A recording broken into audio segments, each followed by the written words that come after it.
Hi BookTube, it's Amy. I'm here today with a book review. I finished reading The Merry-Go-Round by Somerset Maugham.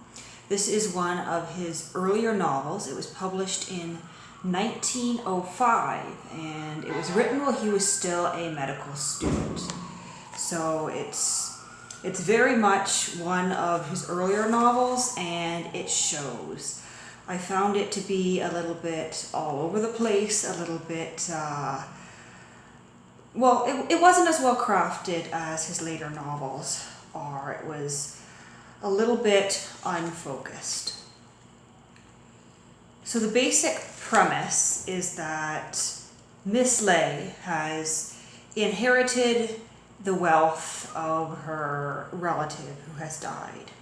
And although she is the central character that everyone else in the novel is connected to, the novel isn't really about her. In fact, nothing, absolutely nothing, happens to her over the course of the novel.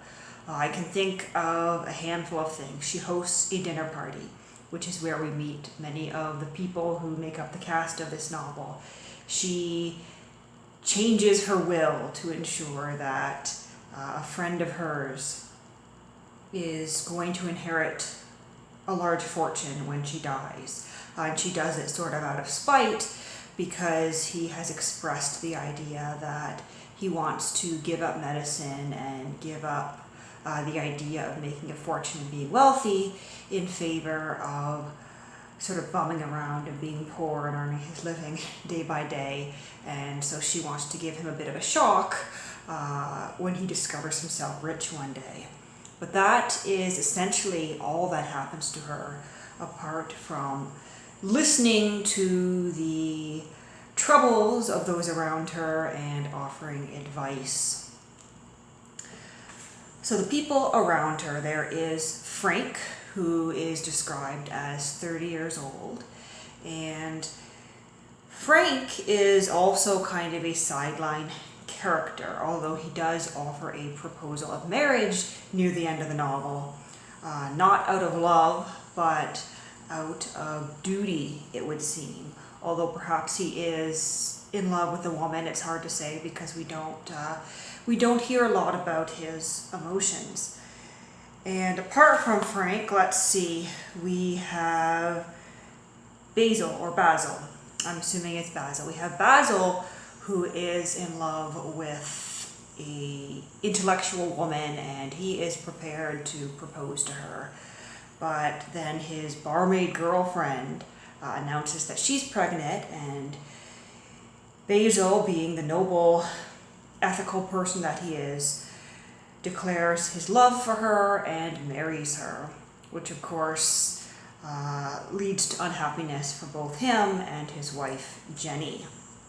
And Jenny is head over heels in love with Basil, and she thinks that he is in love with her, although she has her suspicions that the only reason that he proposed is because she's pregnant. She knows that, but she believes that once they have the child, once they have their son, she assumes it's going to be a son, then everything will be perfect and he will fall in love with her because of the child.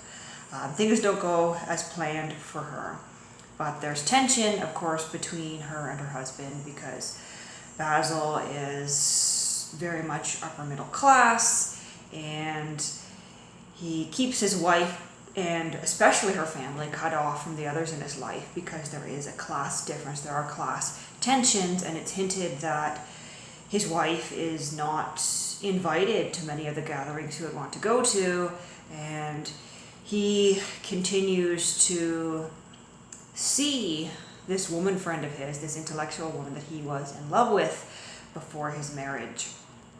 Although he claims to be faithful to his wife, Jenny starts to get suspicious, causing problems for everyone involved.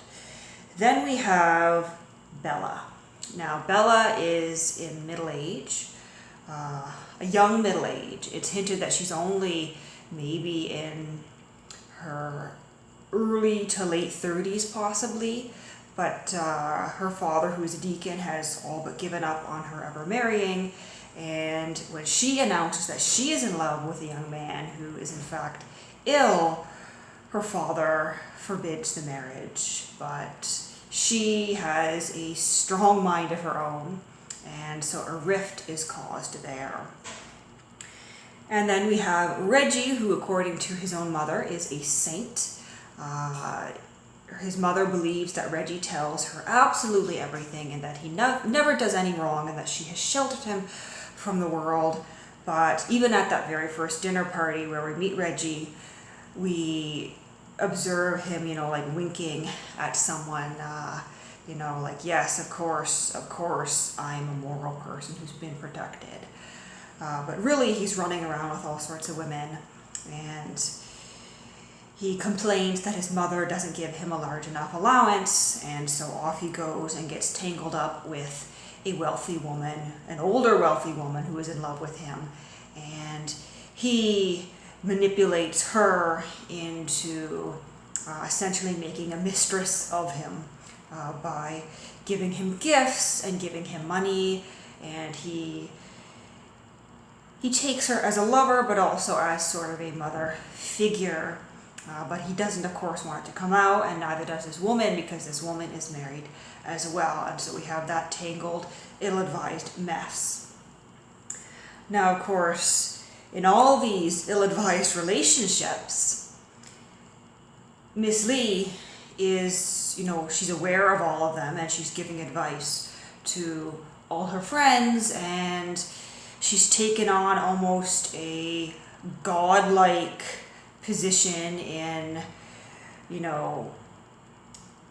foreseeing their downfalls before they reach their downfalls themselves. And she takes on this pretentious philosophical attitude where she muses about how miserable they are and how miserable they will be if they continue down these paths, which makes her a bit of an unlikable character, but at the same time, because she is this sort of all-knowing character who's offering advice that many of these characters really should have taken, you almost like her. But, at the same time, she doesn't seem quite realistic. So as I said, it's a little bit all over the place, but there are some humorous moments here. I took some notes in the front of my paperback. Let's flip over to page 43.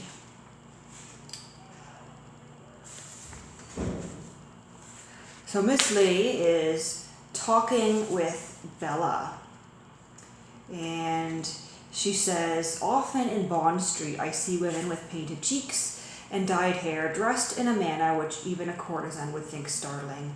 And I recognize the leaders of London fashion." And then she says, "Good night, don't expect to see me at breakfast. That is a meal which only the angels of heaven should eat in company." I found it quite amusing that the leaders of fashion would be those who are dressed so vulgarly. And Miss Leigh is the sort of person who would call women out on that, on dressing in an over-the-top way, which I think celebrities and leaders of fashion still do. Let's flip over to 131 here now, where Miss Leigh is talking to her friend Frank. And Frank says, "You're a jewel of a woman. I was quite wretched when I came, and you've put new life into me." And she says, "Not I. The chocolate souffle and the champagne. I have always observed that the human soul is peculiarly susceptible to the culinary art. Personally, I never feel so spiritual as when I've slightly overeaten myself." I thought that was quite funny.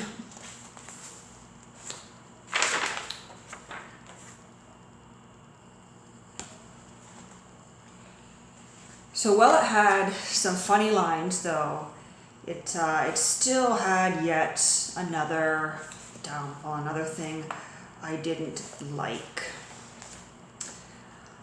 For whatever reason, W. Somerset Maugham, I've noticed in his works, he loves for a downtrodden, perhaps ashamed or rejected lower class woman to just up and off herself. We have not one but two women of the lower class committing suicide in this novel. And the same thing happens in Leigh of Lambeth. We have the same thing happening in Of Human Bondage. It never seems to be the upper class women or the upper class men who are committing suicide. For whatever reason, it is the women of the lower classes who W. Somerset Maugham likes to have kill themselves in his novel. And so it's a little bit depressing to see really the only two women in this novel who represent that lower class. And I guess that's a little bit of a spoiler if you've been listening to the rest of it, but the only two women of that lower class to die by their own hand because they've been rejected. So that was a little bit disappointing, but on an interesting note, throughout the book there are hints of Maugham's later novels. In fact, there's a scene here where Frank is talking about what he wants to do with his life, and it reminds me very much of the themes that emerge in The Razor's Edge. So Frank is talking to Miss Leigh here, because of course everyone talks to Miss Leigh, and he says, "We're all tied to the wheel, and when one of us tries to escape, the rest do all they can by jibes and sneers to hold him back." She says, "I didn't mean to hurt your feeling, my son. You know I have a certain discreet affection for you." "I beg your pardon, I didn't mean to be so violent," he answered, quickly penitent, "but I feel as though chains were eating into my flesh and I want to be free. I should have thought that London offered a fairly spirited and various life." "London doesn't offer life at all, it offers culture. Oh, they bore me to extinction. The people I go and see, all talking of the same things and so self-satisfied in their narrow outlook. Just think what culture is. It means that you go to first nights at the theatre and to private views at the Academy. You rave over Eleanor Duse, and you read the Saturday Review. You make a point of wading through the latest novel talked of in Paris, discuss glibly the books that come out here, and occasionally meet at tea the people who write them. You travel along the beaten track in Italy and France, much despising the Cook's tourists, but really no better than a vulgar tripper yourself.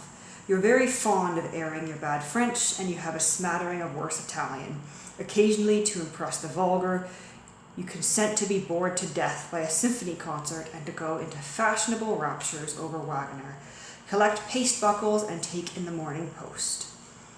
"Spare me," cried Miss Leigh, throwing up her hands. "I recognize a particularly unflattering portrait of myself."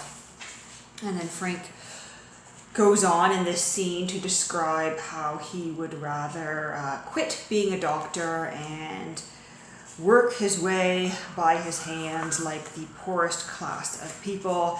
And Miss Leigh quite rightly says, "You only think that would be a romantic thing to do because you've never been poor, you've never found yourself without money." And then it's funny, she, as I already mentioned, she goes to get her will changed, and the solicitor says with a chuckle, "I'm afraid you can't force anyone to take money," which is what she wants to do. She wants to force him to take money immediately after her death, or perhaps even in life. So it had its interesting moments, it had its humorous moments, but overall it lacked focus, and it's certainly not my favorite. I am, however, glad that I read it, and I will put it on my shelf with the rest of my Maugham collection. As I turn this so you can see. There we go on the top shelf with my hardbacks in the blue, and some of the paperbacks are on the shelf here. But if you've been following my channel, you'll see that I am well underway with my quest to read everything written by W. Somerset Maugham. And I think what I may end up reading next is I have a collection of his short stories. And his short stories are something that I haven't even touched yet, so I'm quite excited to finally dig into those. I hope you enjoyed this review, And if you've read this one, I would love to hear your thoughts in the comments. I'm just thinking of one final point I wanted to make here, though.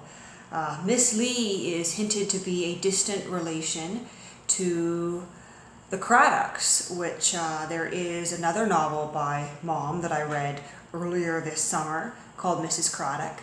And so it's a linked universe here, which I thought was quite interesting. But as I said, if you read this one, let me know what you thought in the comments below.